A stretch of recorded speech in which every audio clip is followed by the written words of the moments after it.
तो हेलो दोस्तों, एनडीए भाई यूपीएससी की इस लेटेस्ट लाइव स्ट्रीम में आपका स्वागत है। तो दोस्तों आज हम बात करने वाले हैं यूनिवर्स टॉपिक। ये आपका पार्ट थर्ड है। मैंने पार्ट सेकंड आपका क्लियर करा दिया है और पार्ट फर्स्ट भी क्लियर करा दिया है।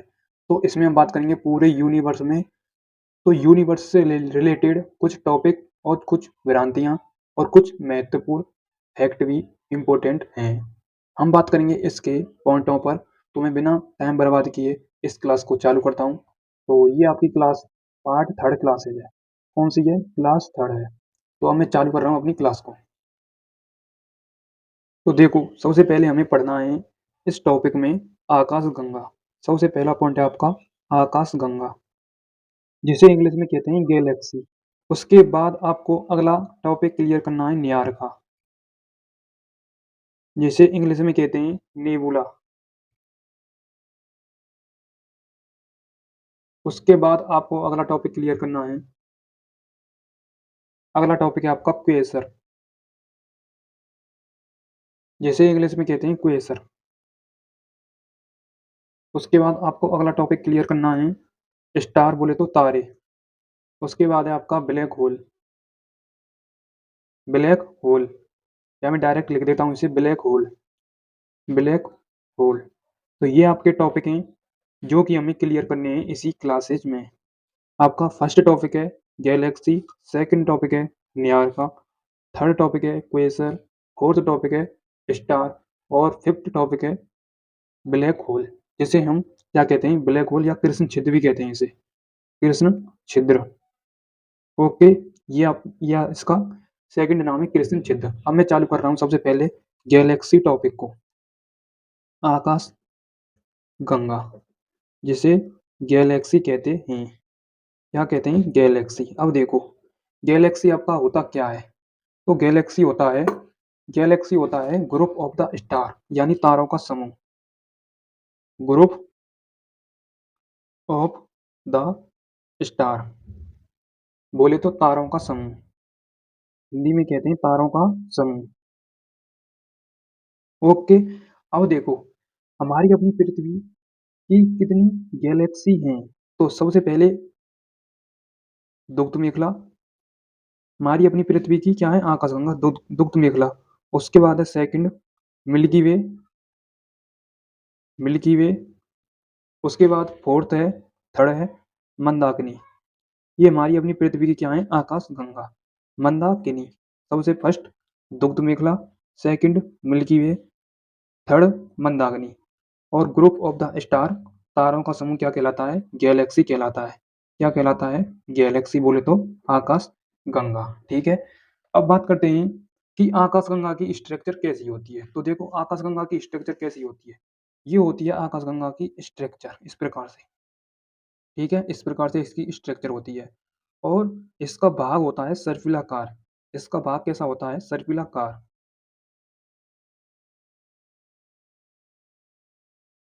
इंग्लिश में कहते हैं इसे स्पाइरल। क्या कहते हैं? स्पाइरल। ओके। उसके बाद इसका 80% भाग क्या होता है? स्पाइरल होता है, बोले तो सर्पिलाकार होता है। 80% भाग इसका क्या होता है? सर्पिलाकार, बोले तो स्पाइरल होता है। और इसमें तीन वल्ज पाई जाती हैं, बोले तो आर्म, बोले तो बल्ज। इसकी क्या पाई जाती है? तीन। इस प्रकार से, इस प्रकार से इसकी तीन क्या पाई जाती हैं? बल्ज पाई जाती हैं। कान से निकले हुए होते हैं इस प्रकार से। इन्हें हम क्या कहते हैं? वल्ज, बोले तो इनकी भुजा, बोले तो आर्म। तीन वल्ज पाई जाती हैं इसमें, गैलेक्सी में। तीन वल्ज या आर्म। ठीक है, ये हो गया इसका कॉन्सेप्ट क्लियर। अब आपका सेकंड कॉन्सेप्ट क्या आता है? सेकंड कॉन्सेप्ट आता है आपका निहार का। निहार का होता क्या है? Galaxy topic clear. और सबसे पहले इस मंदाकिनी को सबसे पहले कौन ने देखा था? मंदाकिनी को सबसे पहले देखा था गैलीलियो ने। गैलीलियो ने। ठीक है। उसके बाद आपका नेक्स्ट टॉपिक आता है निहार का, बोले तो नेबुला। इसका ये सेकंड ना, इंग्लिश में कहते हैं इसे नेबुला। ठीक है। अब बात करेंगे हम सेकंड टॉपिक की। सेकंड टॉपिक होता क्या है? तो देखते जाइए। निहारिका क्या होता है? निहारिका एक कॉस्मिक ऑब्जेक्ट होता है। क्या होता है? कॉस्मिक ऑब्जेक्ट होता है। ये कॉस्मिक ऑब्जेक्ट क्यों होता है? बल्कि ये कॉस्मिक ऑब्जेक्ट इसलिए होता है, देखो, निहारिका का नाम होता है नेबुला। अब देखो, ये आपकी क्या है? आकाशगंगा। कॉस्मिक ऑब्जेक्ट तो क्वेसर होता है। ये तारों का संकेंद्रण में पाया जाता है। अब न्यारका का निर्माण कैसे हुआ? कंस्ट्रक्शन कैसे हुआ? तो देखते जाइए। जब हमारी गैलेक्सी में इस प्रकार से स्टार पाए जाते हैं, इस प्रकार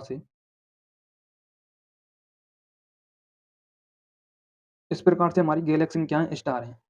और जहाँ पर तारों का संकेंद्रण ज़्यादा है, तारों का संकेंद्रण मतलब एक जगह पर ज़्यादा है, एक जगह पर तारे ज़्यादा हैं, तो उसे हम नाम देंगे न्यारका, बोले तो नेबुला, यानी तारों का संकेंद्रण एक ही स्थान पर ज़्यादा पाया जाता है, उसे हम नाम क्या देते हैं? न्यारका, बोले तो नेबुला कहते हैं। ठीक है? मैं इसकी डेफिनिशन लिख देता हूँ।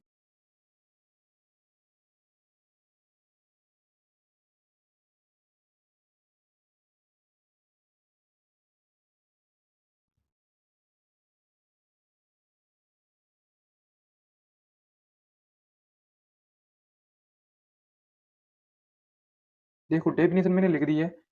एक ही जगह पर तारों का संकेंद्रण अधिक पाया जाता है, उसे हम क्या कहते हैं? न्यारका, बोले तो नेबुला कहते हैं। अब देखो, एक ही जगह पर तारे ज़्यादा होंगे तो तारे आपस में टकराएँगे, कोलिजन होगी, टक्कर होगी आपस में, तो टक्कर होगी तो आपस में टूटेंगे, बिखरेंगे, और इस इन टूटने से, इनके तारों के टूटने से, नष्ट होने से एक क्लाउड के मिश्रण का, यानी क्लाउड के मिश्रण मिश्रण का क्या होता है? निर्माण होता है, यानी क्लाउड के बादल का निर्माण होता है। ठीक है? किसका? इन गैसों के मिश्रण से।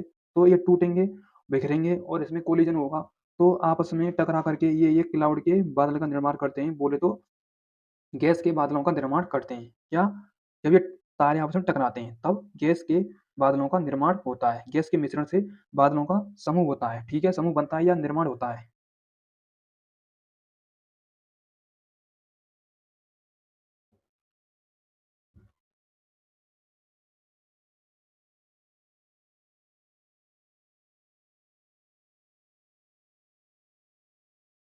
यहाँ तक क्लियर?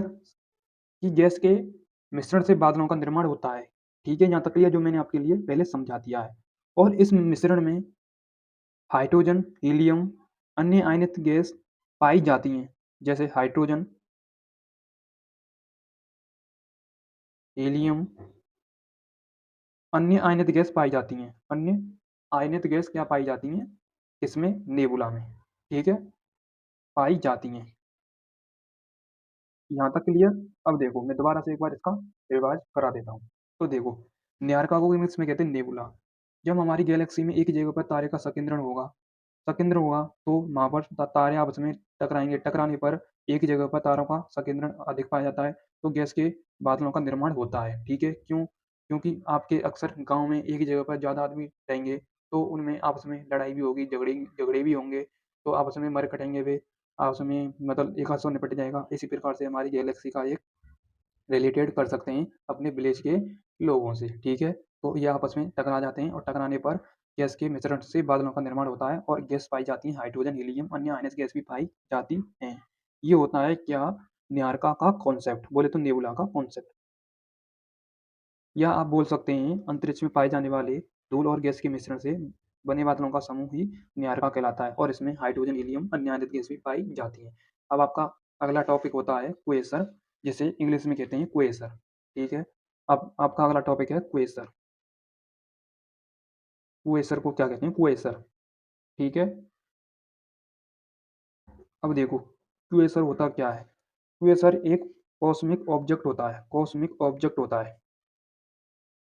ठीक है? क्या होता है? कॉस्मिक ऑब्जेक्ट होता है, और इसमें लाइट इतनी ज़्यादा पाई जाती है, इतनी ज़्यादा पाई जाती है कि आप इसे देखेंगे तो आपकी आँखें भी चकाचौंध रह जाएँगी, और आपके सामने भी जो लोग रहेंगे वो लाल लंगूर जैसे दिखेंगे। जैसे आप सूर्य की तरफ देखते हैं ना, तो सूर्य की तरफ आप एकदम ओपन आँखों को नहीं करते हैं, पूरी आँखों को नहीं खोलते हैं, थोड़ी-थोड़ी खोल के देखते हैं, तब थोड़ा-थोड़ा दिख पाता है। यदि एक साथ आँखों को खोलकर देख लेंगे तो आपकी आँखें भी खराब हो सकती हैं। इसलिए इसकी तुलना उससे कर सकते हैं, किससे? सन से, क्योंकि ये बहुत ही हाई क्वांटिटी में लाइट को एमिट करता है। किसमें? ये कॉस्मिक ऑब्जेक्ट होता है जो कि हाई क्वांटिटी में लाइट का क्या करता है? इमिशन करता है, और जब इससे ऊर्जा निकलेगी या एनर्जी निकलेगी तो वो फोटोनों के रूप में निकलेगी, ठीक है? दोबारा से एक और बार मैं क्लियर कर देता हूँ। तो ये सर एक कॉस्मिक ऑब्जेक्ट होता है जो कि हाई क्वांटिटी में, यानी उच्च मात्रा में लाइट का क्या करता है? इमिशन करता है, यानी लाइट को निकालता है। और लाइट किसके रूप में निकलती है? फोटोनों के रूप में। और इस लाइट में हीट पाई जाती है, ठीक है? हीट और ऊष्मा पाई जाती है, ठीक है? ओके। यहाँ तक क्लियर? आपका नियर का टॉपिक क्लियर और क्वेसर टॉपिक क्लियर। और आपका हमारी पृथ्वी का एक नेबुला जो कि ओरियन नेबुला पाया जाता है। हमारी अपनी पृथ्वी का एक नेबुला होता है ओरियन नेबुला। इसको नाम याद रख लेना, ओरियन नेबुला। बहुत ही इंपॉर्टेंट और बहुत ही लाजवाब कॉन्सेप्ट के साथ पढ़ा रहा हूँ। और आपको मेरी वीडियो पसंद आ रही हो तो उससे पहले एक बार जा करके लाइक वाले बटन को ठोक दीजिए। उसके बाद हम सेकंड टॉपिक पर चलेंगे, स्टार। स्टार टॉपिक क्या होता है? अब देखो, अब मैं दोबारा से एक बार इसको बता देता हूँ। क्वेसर होता क्या है? एक कॉस्मिक ऑब्जेक्ट होता है और हाई क्वांटिटी में लाइट को इमिशन करता है या निकालता है।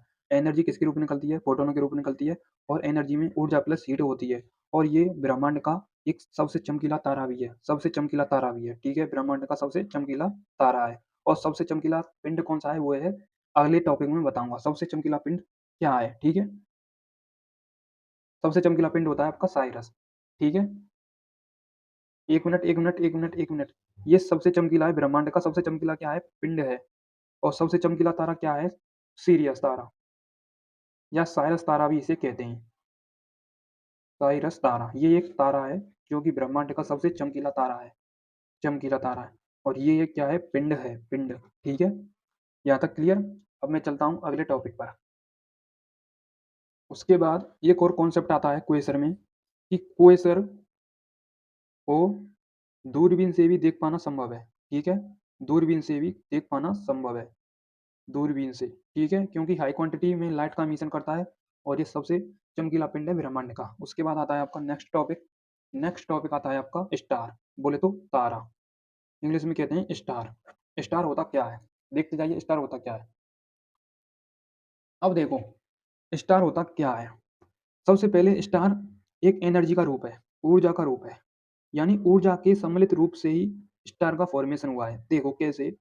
जब दो हाइड्रोजन के मॉलिक्यूल आपस में मिलेंगे और इनमें नाभिकीय संलयन अभिक्रिया होगी, नाविक संलयन अभिक्रिया, नाभिक संलयन की अभिक्रिया होगी या न्यूक्लियर फ्यूजन की अभिक्रिया होगी, तो दो हाइड्रोजन के मॉलिक्यूल मिलकर एक हीलियम के मॉलिक्यूल का क्या करते हैं? निर्माण करते हैं। हीलियम के मॉलिक्यूल का क्या करते हैं?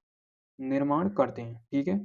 ये होता है इसका कॉन्सेप्ट, इसका स्टार का। स्टार एनर्जी से ही मिलकर बना होता है और ये एक एनर्जी का ही रूप होता है जो कि जब दो हाइड्रोजन के मॉलिक्यूल मिलेंगे आपस में, इनमें न्यूक्लियर फ्यूजन की अभिक्रिया होगी तो ये हीलियम के मॉलिक्यूल का क्या करेंगे? निर्माण करेंगे। यहाँ तक क्लियर? ये होता है इसका कॉन्सेप्ट, ठीक है? आप कह सकते हैं या तारे का निर्माण हाइड्रोजन प्लस हीलियम से मिलकर बना होता है। हाइड्रोजन हीलियम से मिलकर बना होता है। जब दो हाइड्रोजन के मॉलिक्यूल आपस में न्यूक्लियर फ्यूजन की अभिक्रिया करेंगे तो एक हीलियम के मॉलिक्यूल का क्या होगा? निर्माण होगा। अब मैं चलता हूँ अगले टॉपिक ब्लैक होल पर। अगला टॉपिक है आपका ब्लैक होल या कृष्ण छिद्र। कृष्ण छिद्र, ठीक है? क्या होता है ब्लैक होल? देखो, एक भाई साहब मिलते हैं, सर चंद्रशेखर लिमिट। चंद्रशेखर की लिमिट होती क्या है? इसी से मैं इस टॉपिक को क्लियर कर दूंगा। चंद्रशेखर की लिमिट होती है 1.44 मास ऑफ सन। ये होता है एक सूर्य का द्रव्यमान, सूर्य का द्रव्यमान, ठीक है? इसे कहते हैं 1.44 मास ऑफ सन। यदि सूर्य का द्रव्यमान 1.44 मास ऑफ सन से कम हुआ तो श्वेत वामन तारे का निर्माण होता है। कम की बात कर रहा हूँ मैं, कम हुआ तो श्वेत वामन तारे का निर्माण होगा। ये होता है श्वेत वामन तारा। क्या होगा? इसका निर्माण होगा, निर्माण होगा, ठीक है? यानी श्वेत वामन तारे का निर्माण होगा। जब 1.44 मास ऑफ सन से इसका द्रव्यमान कम होगा तो श्वेत वामन तारे का निर्माण होगा। मास एक रियल क्वांटिटी है, एक फंडामेंटल क्वांटिटी है जो किसी से भी मिलकर नहीं बनी होती है। और वेग एक क्या है? व्युत्पन्न राशि है, ठीक है? वेग का फॉर्मूला होता है विस्थापन बटे समय, इसलिए ये एक व्युत्पन्न राशि है। और ये मास क्या है? एक रियल क्वांटिटी है। क्या है? रियल क्वांटिटी है, ठीक है? जो कि एक फंडामेंटल भी क्वांटिटी है, ठीक है? यदि इसका द्रव्यमान 1.44 मास ऑफ सन से कम हुआ तो श्वेत वामन तारे का निर्माण हुआ होगा। यदि ज़्यादा होगा, 1.44 मास ऑफ सन का द्रव्यमान ज़्यादा होगा, ज़्यादा की बात कर रहा हूँ मैं, ज़्यादा होगा तो न्यूट्रॉन स्टार, न्यूट्रॉन और पल्सर तारा का निर्माण होगा, ठीक है? यहाँ तक क्लियर? ये होता है इसका कॉन्सेप्ट। अब आता है कि ब्लैक होल क्या है? ब्लैक होल बहुत ही ज़्यादा खतरनाक है। इसका एरिया बहुत ही कम होता है। एक पिन पॉइंट के यदि एक पिन पॉइंट मान लिया जाए इस प्रकार का, तो इस प्रकार की इससे तुलना की जाए तो इसका आकार ऐसा ही होता है। आपने देखा होगा अक्सर ब्लैक होल की रियल फिगर आपको दिख रहा होगा स्क्रीन पर, ऐसा होता है ब्लैक होल। इसका ग्रेविटेशनल फोर्स बहुत ही अधिक होता है। क्या? गुरुत्वाकर्षण बल बहुत अधिक होता है, बहुत अधिक होता है। यदि इसका आकार को हम एक पिन पॉइंट का मान लिया जाए, तो ये एक हाई ग्रेविटेशनल एरिया उत्पन्न कर लेता है। हाई ग्रेविटेशनल यानी उच्च गुरुत्वाकर्षण एरिया, उच्च गुरुत्वाकर्षण क्षेत्रफल का एरिया उत्पन्न कर लेता है। जैसे इस प्रकार से ब्लैक होल चलता जाता है और एक छोटा-सा पिन पॉइंट आकार बना लेता है। जब हम इसमें से सूर्य की किरण का रिफ्लेक्ट कराएँगे, तो ये सूर्य की किरणों को रिफ्लेक्ट करके आने नहीं देता है वापस नहीं आने देता है और इसकी पावर बहुत ही ज़्यादा अधिक होती है। क्यों? क्योंकि जब सूर्य की किरण इससे टकराएँगी, टकरा के वापस नहीं आ सकती हैं, ठीक है? बहुत ही खतरनाक है, ब्लैक होल बहुत ही ज़्यादा खतरनाक है क्योंकि इसका गुरुत्वाकर्षण बहुत अधिक होता है। ये होता है पूरा कॉन्सेप्ट यूनिवर्स का। यहाँ तक आपको समझ में आया होगा, तो मुझे पूरी उम्मीद है, ठीक है? अब मैं बात करता हूँ इसकी लैंग्वेज क्या है? आप लैंग्वेज देख सकते हैं, यूनिवर्स ब्रह्मांड, यानी ब्रह्मांड के कितने भाग होते हैं? आकाशगंगा, न्यारका, क्वेसर, तारे, ब्लैक होल। आकाशगंगा को कहते हैं गैलेक्सी, न्यारका को कहते हैं नेबुला, क्वेसर को कहते हैं क्वेसर, तारे को कहते हैं स्टार और ब्लैक होल को कहते हैं ब्लैक होल। ये मेरे द्वारा हैंड नोट्स हैं, आप देख सकते हैं, आपको मैं शेयर कर रहा हूँ इनको। देखो, सबसे पहले हम बात करते हैं गैलेक्सी यानी आकाशगंगा। तारों का ऐसा समूह यानी ग्रुप ऑफ द स्टार जो धुंधला-सा दिखाई देता है तथा जो तारा निर्माण की प्रक्रिया की शुरुआत और गैसपुंज है। और मंदाकिनी मैंने बताया था, मंदाकिनी दुग्ध मेल का और मिल्की वे गैसपुंज है और मंदाकिनी कहलाता है। हमारी अपनी पृथ्वी की मंदाकिनी का नाम क्या है? दुग्ध मेखला, जो कि आकाशगंगा है। मिल्की वे, दुग्ध मेखला और मंदाकिनी, ये हमारी पृथ्वी की अपनी आकाशगंगा। उसके बाद अब तक ज्ञात इस मंदाकिनी का 80% भाग क्या है? सर्पिलाकार है। क्या है? सर्पिलाकार है। इस मंदाकिनी को सबसे पहले गैलीलियो ने देखा था। जो मैंने पढ़ाया है वही इसकी लैंग्वेज है। उसके बाद क्या है कि मिल्की वे की सबसे नज़दीक मंदाकिनी का नाम क्या है? देवयानी। ये एक न्यू कॉन्सेप्ट है, बहुत ही इंपॉर्टेंट, कि मिल्की वे की सबसे नज़दीक मंदाकिनी का क्या है? नाम देवयानी। ये है सबसे नज़दीक। उसके बाद सबसे नवीनतम ज्ञात मंदाकिनी का नाम ड्वार्फ मंदाकिनी है। क्या है? ड्वार्फ मंदाकिनी। यहाँ तक क्लियर? क्या है? ड्वार्फ मंदाकिनी। मैं यहाँ पर लिख लेता हूँ नाम ड्वार्फ मंदाकिनी। ठीक है? ड्वार्फ मंदाकिनी। उसके बाद है आपका अगला न्यारका, नेबुला। तो देखो इसकी थ्योरी देखते हैं। अंतरिक्ष में पाए जाने वाले धूल और गैस के मिश्रण से बने बादलों का समूह, इस मिश्रण ब बने बादलों का समूह ही क्या कहलाता है? न्यारका कहलाता है और इस मिश्रण में हाइड्रोजन और हीलियम एवं अन्य आयतनिक गैस भी पाई जाती हैं। ठीक है? यहाँ तक क्लियर? उसके बाद आता है कि ओरियन नेबुला, हमारी अपनी पृथ्वी का एक नेबुला का नाम मैंने बताया था, पहले ही बताया था कॉन्सेप्ट के साथ। ओरियन नेबुला हमारी आकाशगंगा के सबसे शीतल और सबसे चमकीला तारा है, ठीक है? और मैंने बताया था सबसे चमकीला तारा, ठीक है? सबसे चमकीला क्या था? तारा। उसके बाद क्वेसर क्या है? ये ब्रह्मांड का सबसे चमकीला पिंड मैंने बताया था और सबसे चमकीला तारा क्या था? क्वेसर। वो साइरस तारा था, सॉरी साइरस। साइरस या सीरियस तारा भी कहते हैं इसे, सीरियस। सबसे चमकीला तारा ब्रह्मांड का। उसके बाद क्वेसर को दूरबीन से देख पाना भी संभव नहीं है। उसके बाद मैं पढ़ाऊँगा अगला टॉपिक आपका तारे का जीवन चक्र और मृत्यु, लाइफ साइकिल ऑफ स्टार। वो अगली क्लास में हम पढ़ेंगे, ठीक है? आई होप आपको ये वीडियो पसंद आई तो इसके लिए एक लाइक कर दो और एक आपके लिए एक और इम्पोर्टेंट बताता रहा हूँ। इम्पोर्टेंट बात क्या है कि सबसे पहले हमारा जो ब्लैक होल था, उस कौन ने देखा था? वो देखा था व्हीलियर, जॉन व्हीलियर, ठीक है? इन्होंने बताया था ब्लैक होल के बारे में, ठीक है?